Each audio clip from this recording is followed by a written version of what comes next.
जय हिंद क्लास। मैं आज आप लोग को कोऑर्डिनेट ज्योमेट्री का एक फॉर्मूला बताऊंगा।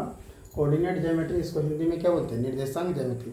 ये क्लास 10th के लिए भी आपका जाके इम्पोर्टेंट है, क्लास 11th के लिए भी इम्पोर्टेंट है, और कभी कभी क्लास 12th में भी आपका ये यूज होगा। तो चलिए आइए देखते हैं कोऑर्डिनेट ज्योमेट्री का पहला फॉर्मूला जो है आप लोग का याद रखना है, डिस्टेंस फार्मूला बोलते हैं। इसको क्या बोलते हैं, डिस्टेंस और मूला।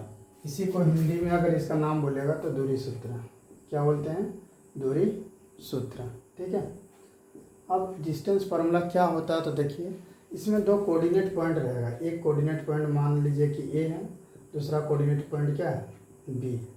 ए का कोऑर्डिनेट का ए से लेकर आपको बी तक का दूरी निकालने बोलेगा। कहाँ से कहाँ तक, ए से बी तक का जब दूरी निकालने बोलेगा तो क्या करना है, आपको दिया हुआ रहेगा ए का मान, कुछ ना कुछ दिया रहेगा। ए का मान जैसे x1 रहेगा, पहला कोऑर्डिनेट है तो x1 और y1 रहेगा। ठीक है। इसी तरह दूसरा पॉइंट है तो दूसरा पॉइंट का जो कोऑर्डिनेट वैल्यू रहेगा वो x2 y2 रहता है।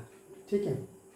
अगर इसका डिस्टेंस फार्मूला बोलेगा, distance of A B, distance of A B, या हिंदी में बोले तो ए बी की दूरी अगर पूछेगा तो दोनों सेम चीज़ है। इक्वल टू याद रखिएगा, अंडर रूट x2 में x1 को घटाना है एक बार, और y2 में क्या है, y1 को। एक बार x2 में x1 को और एक बार y2 में y1 को। क्या करना है, x2 में x1 को घटाना है और इसको लिखना है। इसी तरह प्लस देना है, उसके बाद फिर y2 में y1 को घटाना है, फिर होल स्क्वायर देना है। इसमें भी होल स्क्वायर और इसमें भी होल स्क्वायर। अगर पूछेगा ए बी का दूरी क्या होता है तो डिस्टेंस फार्मूला याद रखिएगा, x2 माइनस x1 का whole square plus y2 minus y1 का होल स्क्वायर। चलिए एक सवाल देखते हैं। जैसे मान लीजिए जाए इसका मान 2 दे दिया और 4 दिया कोऑर्डिनेट का वैल्यू। इसी तरह इसका कोऑर्डिनेट का वैल्यू 7 और 3 दे देगा। आपको निकालने बोलेगा ए बी का डिस्टेंस क्या होगा, तो डिस्टेंस ऑफ ए बी का फॉर्मूला वही लगाइएगा, distance of A B equal to क्या होता है, under root x2 minus x1। तो यहाँ x2 का मान क्या है 7 और x1 का मान क्या है 2। तो 7 में क्या करना है, 2 को घटाना और इसको देना है। इसी तरह y2 में y1 को घटाना, प्लस दीजिएगा। y2 का मान कितना है 3 और y1 का मान 4।